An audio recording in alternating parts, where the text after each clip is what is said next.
I have no more to my pants with. Oh, mother. I'm gonna get you. I'm gonna get you. Run, man. Oh, look out. He's down the hall. Wrong way. Oh, no. You done f***ed up. Is it over? It's over. I remember when this film was coming out. I remember it very avidly. It was right near the end of, I would say nearing, let's see, what year did this come out? Was it 2000? Let's see. Let me double check the year that it came out. Here we go. 2009. So yeah, this was a few years after I was in college and everything. And I remember seeing I was in a film class, I think around this time, and my friend showed this to me. He showed me the trailer for it, and I remember the trailer very avidly for multiple reasons. Number one, because, just the crazy inventive nature of the film itself, and also the inclusion of Welcome Home by Coheed and Cambria, which, again, love that song so much, and it still sticks with me to this day, how much that song just, like, hits me. I mean, it just, like, it hits very hard, like, with me. I love that song so friggin' much. So, yeah, I remember watching this film, and here's the thing. I'm well aware of the Russian version. The Russian version actually paints things differently with a different or with a different sub and everything. Actually, did they do a full dub of this? Because I know in terms of the people who co-produced this, Tim Burton co-produced, and so did Timur Bekmambetov, famous for his Night Watch and Day Watch films, and also for his for Wanted as well, which, again, just, yeah, the amount of people that, like, the amount of like inventiveness that is behind this. I mean, Shane Aker, that's the name of the guy who originally came up with it. And actually, after watching this, I went back and watched the short film, and the short film was actually really good too. The short film just it was a lot more depressing than the theatrical one, but still though it was really, really good. And yeah, I really don't know what else to say. 9 to me is a great film, and I know that it actually launched some confusion for me because I worked in a movie store, I think around that time too, and this film came out, and then the musical, which starred Daniel Day-Lewis, Marion Cotillard, Penelope Cruz, Kate Hudson, it was a film called 9 itself, and both of them came out around the same time, but they were completely different films. But that didn't stop people from being confused about it. Plus, a lot of people went into this thinking it was going to be for kids, and while there were definitely some things in it that could be seen or construed as for kids, for me, this is, I don't know, for me, I'll have to really go back and give it a rewatch to think about what was holding it back from really achieving greatness. I mean, maybe it was bad marketing. Maybe it was just too weird for people. I don't know. But anyway, we got the Nostalgia Critic here talking about it. This one was requested in our Discord, so for anyone out there who is interested in making requests, feel free to head over to our Discord. And yeah, I'm just interested to see what Doug has to say. So anyway, here we go. This is 9 by the Nostalgia Critic. This episode brought to you by Stamps.com. Why go to the store to get stamps when you can have them printed right at home for your convenience?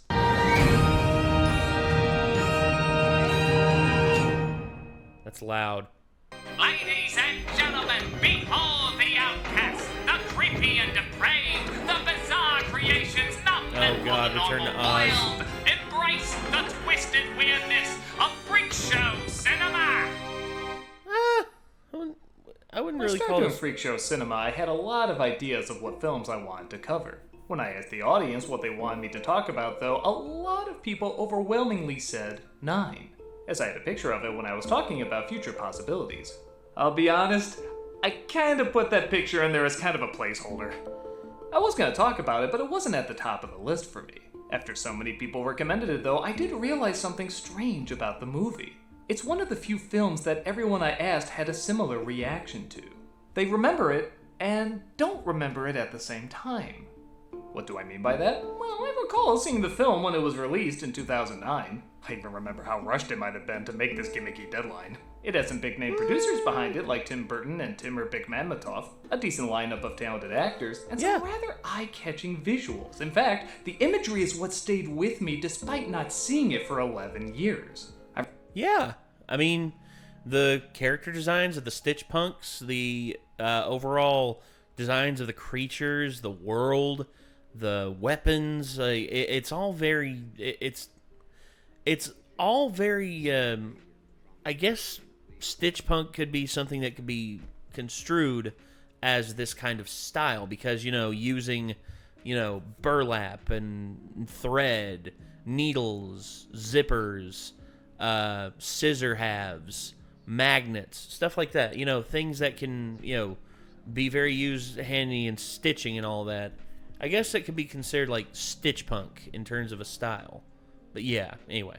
I remember these rag dolls with zippers, each having a giant number on their back. I remember it being the Apocalypse if it was ran by Sid's Toys. I remember this freaky image of one of the dead dolls being used as a hypnotizing device. And I remember a giant monster rising up to Judy Garland singing Somewhere Over the Rainbow.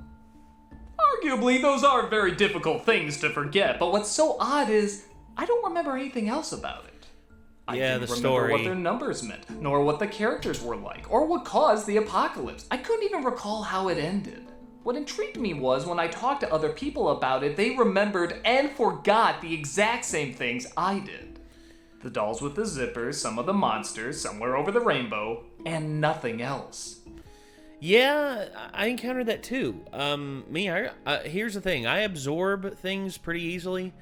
I understood what was going on. The doctor separating... in the English version, the doctor was separating his soul into 9 different pieces. Basically giving him 9 chances to save the world, basically. And again, there's a lot that goes into it, but the doctor used different pieces of himself. His arrogance, his adventurousness, his ingenuity, his nurturing nature, his willful throwing caution to the wind, and his overall caring of for humanity. And I know that the apocalypse happened, and it was basically just a horrible cataclysm. It was the robots basically just taking over and basically reaping souls, and the last vestiges of souls that were left were the 9. And yeah, that's basically for me what the main part of it was. Anyway, Online, however, was a very different story. There's several videos that talk about what the film means and the dozens of ways it can be interpreted. So I became kind of fascinated in this movie people did and didn't remember, thus I moved it up on the list. Now, watching it over a decade later, I found the visuals have become a bit more standard compared to modern dark media, the ideas have become much more interesting, and the story and characters? Got a beautiful home here. I guess I should start by explaining what the film is even about. Directed by Shane Acker and based on his short film, 9 begins with a ragdoll waking up and discovering a dead scientist, which goes perfectly with the dead world that surrounds him. He has a 9 on his back, so he calls himself 9 and discovers another ragdoll named 2. He gives him a voice box so he can talk, a voice supplied by Elijah Wood, and 2 is voiced by Martin Landau. But robotic monsters attack, capture 2, and 9 hides with other ragdolls who explain they're all that's left of, well, pretty much life. Tell me if you've heard this one. Machines have taken over the world from mankind. And that snobby businesswoman might have her heart warmed in that Christmas rom-com. Yeah, nothing that new, but stick with it. Nine yeah. wants to go rescue two from the machine. Pretty by the numbers in terms of the setup, but... But the Ragdoll's leader, 1, played by Christopher Plummer, says it's best to stay away to preserve their survival. With the help of a more simple doll named 5, played by John C. Reilly, they travel to find a deserter named 7, played by Jennifer Connelly, who hates staying safe and thinks exploring and rebelling is the way to take back control. So, hearing this story, you probably put together there's one of two outcomes. This can either have a lot of potential or be another one of the most boring, overused plots in sci-fi history. And again, it's kind of both. Let me explain. You see, it's really hard to stay invested in these characters and what they want. They're not bad or annoying or anything, they're just very one-note. One note isn't too bad, though, if it can be creatively utilized. I mean, the Nightmare Before Christmas characters aren't exactly the most complex, but you identify with their basic needs. Jack wants to feel challenged and excited. Sally wants to protect the one she loves. The scientist wants to create the perfect companion. You get the idea. Right at the beginning, though, Nine's motivations keep changing around. First, it's to find someone. He does. Then that someone is taken away. Okay, let's save him. They save him, but he's quickly destroyed. Okay, put this device found earlier in this machine. Oh no, that created a monster. Guess find out what made that monster. Okay, did that. Stop the monster. Oh no, the friends are captured. Save them, I suppose. You see the issue? That's not to say there aren't clues and bits of foreshadowing that slowly reveal what they are and where they came from, but I don't think even 9 cares that much what he is or where he came from. Half the time I have to remind myself what he's even after at any given moment. Also, there's the look of the film. At the time, it was very unique. Shane Acker did visual effects for some of the biggest epics to ever hit the screen, and for 2009, this is very impressive animation. Also keep in mind this was one of only 2 animated films from Focus Features that had this dark look. Since then, there's been a lot more, but the idea of dark children's-ish films was not a common thing. I say children-ish because the film has a PG-13 rating, and with all the death in it, it's not entirely unwarranted. Yeah. But now that we do have a lot more dark animated movies, the environment may be a little too dirty and ugly to look at. Don't get me wrong, it has its pretty moments, and the designs themselves are very original. But there's only so long you can look at all this muddy brown and smoky gray and piss yellow. A film can be dark and still be visually interesting to look at. And these environments start to wear on you after a while.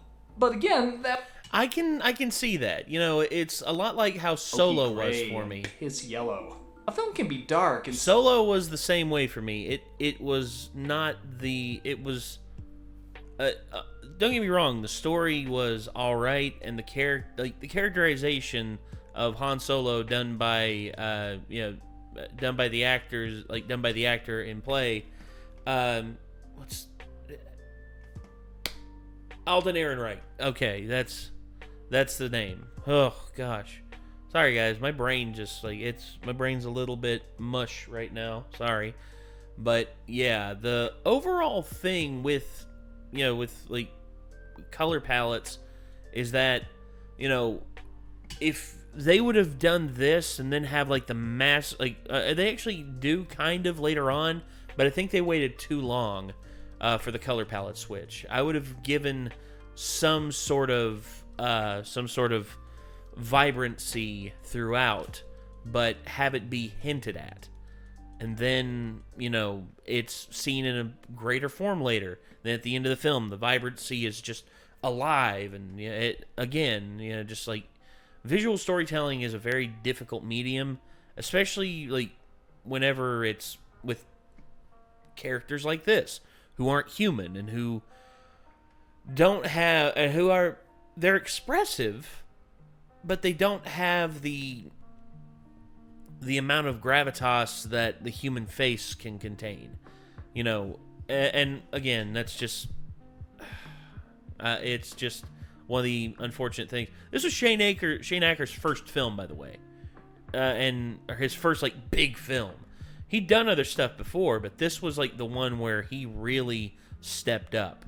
And he's done animation work before, and again, I really hope that he does come back to doing full animation, and I really want to see what he's willing to do, because I think he's going to be working with Steam. I actually heard that he was going to be working with Valve to produce a film for Valve, That'll be interesting. I wonder if he makes a sequel to it, they'll tell him, no, you are not allowed to do a third one. You can do a second one, but no 3. Still be visually interesting to look at, and these environments start to wear on you after a while. But again, that wouldn't be too big a deal if the characters or story were good enough to distract us from it. And like I said, they're pretty cookie cutter. I also discovered I wasn't alone on this. A lot of critics praised the look of the film, but claimed the story and characters really fell short. Some recommended it anyway, but most agreed the main leads were too one-dimensional to get invested in. But here's the thing. There is kind of a reason for that. Yeah. Okay, in order to talk about this, I have to go into spoilers, which I know I do all the time on this show, but this does have an interesting surprise in the third act, so if you don't want it ruined, go watch the movie and come back to watching this. I'll even give you a commercial break so you can go watch it. And skip. The city. Oh wait, no. Don't skip me. I can't skip because he does these full ads now. I remember like it was just like, oh, commercial break. And it'd come right back, and I'm like, haha, I have YouTube Premium. But no. It's my city. And what makes it my city? Stamps. Let's face it, taking trips to the post office is probably not how you want to spend your time. That's why I recommend mailing and shipping online at Stamps.com. Because you deserve that city. You deserve Stamps.com. Stamps.com allows you to mail and ship anytime, anywhere, right from your computer. Send letters, ship packages, and pay a lot less with discounted rates from USPS, UPS, and more. You deserve that city. City that looks like a big stamp if you squint your eyes to where they're closed. Man, I'm drunk. Stamps.com has saved businesses thousands of hours and tons of money. With Stamps.com, you get the services of the post office and UPS all in one place. Plus big discounts on mailing and shipping. I was going to say, his voice cannot be, like... Stamps.com brings the services... His voice has got to be trashed after this. UPS right to your computer. Stamps.com is a must-have for any business. Whether you're a small office sending out invoices, an online seller shipping out orders, or even a giant warehouse sending thousands of packages a day. Stamps.com can handle it all with ease. Sorry, I get really passionate about stamps. Rachel! Simply use your computer to print official U.S. postage 24/7 for any letter, any package, any class of mail, anywhere you want to send. Once your mail is ready, just schedule a pickup or drop it off. It's that simple. With Stamps.com, you get discounts up to 40% off post office rates and up to 62% off UPS shipping rates. Not to mention, Stamps.com is a fraction of the cost of those expensive postage meters. Stamps.com is the hero, not the one you deserve, but the one you need. Or is it the other way around? I don't know, like I said, I'm drunk. Stamps.com is a no-brainer, saving you time and money. It's no wonder nearly 1 million small businesses already use Stamps.com. Kind of lost it on the com there. Calm. Okay, fine. The voice of my thoughts are going. I better get to the special offer. Stop wasting time going to the post office and go to Stamps.com instead. Because there's no risk. And with my promo code, Nostalgia, you get a special offer that includes a 4-week free trial, plus free postage and a digital scale. No long-term commitments or contracts. Just go to Stamps.com, click on the microphone at the top of the homepage and type wanted to take Stamps.com. I wanted to try and make noodles. I got a digital scale when I was trying to make noodles. And, yeah, I haven't given up on it, but I am taking a break because, God, this shit hurts your wrists, man. Click on the microphone at the top of the homepage and type in Nostalgia for your special offer today. Who am I? I didn't think far enough to give myself a name yet, man. Catchy, isn't it? Didn't think far enough to give myself a name yet, or whatever I call myself, name man. Says never go to the post office again with Stamps.com. Call yourself Stamps Man. Stamps. Oh, I kind of thought that ad would be an hour 20 minutes long. Pause it and go watch. Okay, here we go. This is the big reveal in the third act. All the rag dolls are different parts of the scientist's soul.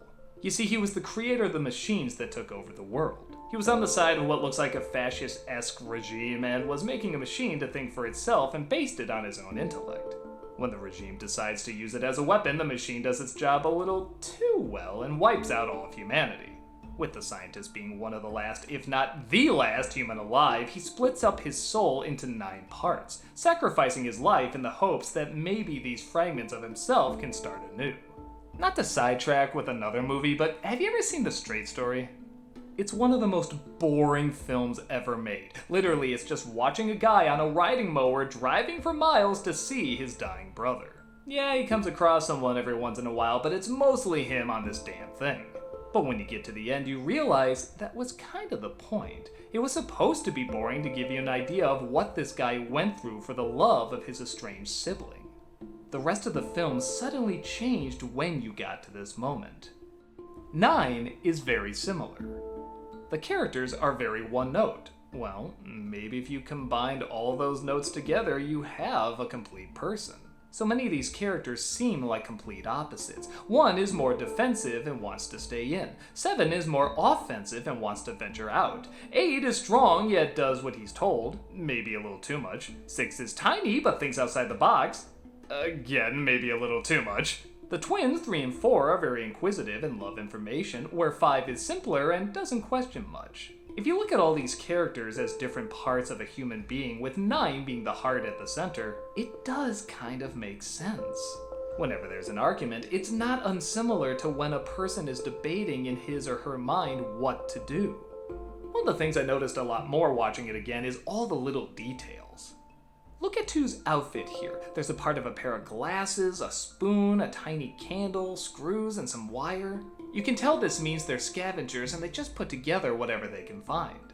When you look at the robotic creatures, you get the idea the machines took dead wildlife and built smaller machines to hunt down what life is left, which probably would be smaller animals, leading to them locating our ragdoll heroes. This is a film whose story is told in the details, and the more you think about it, the more interesting they become. The film ends with the souls of the fallen ragdolls being released into the sky, leaving only 9, 7, and the twins left. And at first, I didn't enjoy this because I liked the idea of one person's soul coming together to recreate civilization. But then I thought about it more. There is kind of an Adam, Eve, Cain, and Abel vibe here. And on top of that, the rain that falls seems to have the essence of the souls that were released, perhaps indicating they will help the world grow in a completely different way. I don't think any of this is direct allegory, but there are a lot of similarities to other creation stories. But that does raise the question, does justifying your characters being one note still make them interesting to watch? I actually thought it would have been more fascinating if the personalities grew other characteristics. We saw a little bit of that with one's character growing more noble and sacrificing himself at the end, but everyone else mostly stays the same. Even the machines, the main antagonists of the film, are kind of generic. Oh, not the animal ones, they're pretty damn cool. God, they're scary. I'm talking about the lead baddies. I mean, look at them. They're every Matrix, Skynet, War of the Worlds boring blob. I see this and it's just like, hello, would you like to play? There's cake. You can have the cake if you want. Yeah, that's very generic, but at the same time, still pretty menacing. They never talk or have personality, which again, could be okay if the main characters made up for that. And even then, I think that problem could have been solved if they just added a little more humor. Little moments like 7 swinging in to save the day, missing and saying, Let me try that again. Or 9 telling 1 to let go of his cape to save his life, and he says, You owe me a cape. Those scenes are cute and add a lot of personality. Yeah. But there's basically no humor throughout the rest of this. And a lot of these characters are so wide-eyed and curious that there could have been a lot of great comedy to endear us to them more. For all the opportunities they take up in the idea department, they don't take up nearly as much in the entertaining department. Yeah. Something like Terminator 2 doesn't have nearly as complex ideas, but they do have likable characters. If we could somehow combine this film's personality with this film's concepts, I really think we could have had a great emotional work of art. So, is 9 a good movie? I think it depends on how you see it and when you see it. I remember not getting into the idea, so I paid more attention to the visuals. Now, it's switched. I love the idea and the visuals are a little bit more standard. Instead of loving the big picture, I get into the details. Rather than enjoying the cast, I like the one character they add up to. The narrative is not the most gripping, but what it amounts to has endless possibilities. Even though I don't love movies like this, I have a deep respect for them, because even though they stay the same, our perception of them changes. As we grow older and become different people, the exact same movie can look totally different, and I'm really glad I came back to this film to analyze the deeper meanings it could have. Do I think it works as a whole? No, but what does work, I am glad I saw. I can easily see why there's so many film theories about this flick, as it leaves it open to different interpretations. Is it as complex and abstract as, say, Eraserhead or 2001? I don't think I can go that far. No. But I'd compare it to something like Matrix or Dark City. Films that can get the ball rolling for young minds to start questioning reality and how film represents it. Yeah. Whether the movie is aware of how many ideas it did or didn't have, I'm not sure. But it's left vague enough for people to read deeper into it than perhaps we gave credit for when it first came out. So whether you find it a masterpiece, boring as hell, or something in between, go ahead and let me know what this film meant to you, if you have any theories about it, and what you think the future holds for its legacy.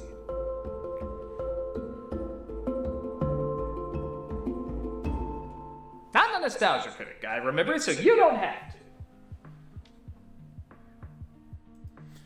I still think the film deserves to be remembered. I really do. I think that the film deserves to be, looked at, picked apart, and theorized about. I think that's what Shane Acker was going for whenever he made this. I don't think he was trying to tell like a full, idealized story. Like a full story that, that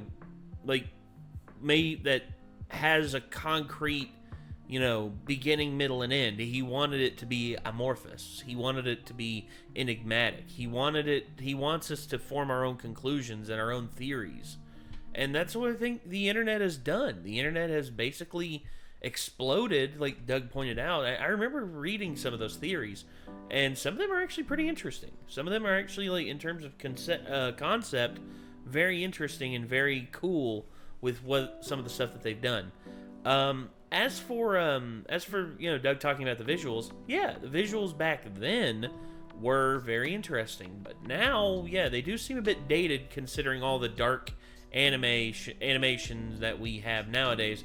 Doug pointed out Paranorman, Coraline, and Monster House, which are all very dark, but at the same time have that vibrancy to them. I mean, I remember Monster House and the house when it comes to life, and you see the redness, and you see like the menace behind it, and you see the greens, and you see all of the different like styles that come together in that. And then in 9, you have this whole new style, Stitch Punks, which basically contain a piece of a soul, and it's actually really neat. I love it. I love the idea behind that, and I think it should be explored more. And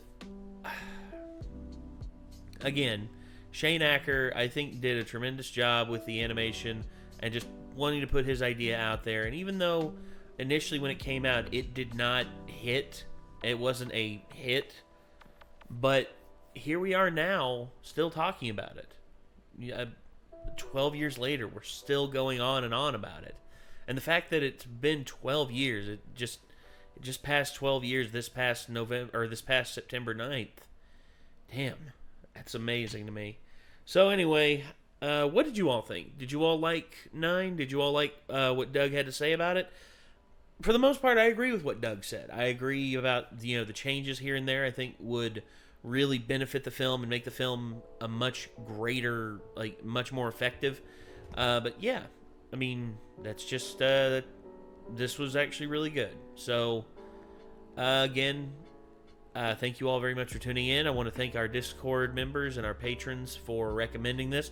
And of course, until next time, signing off, I'm Nate. I will see you then. Peace out.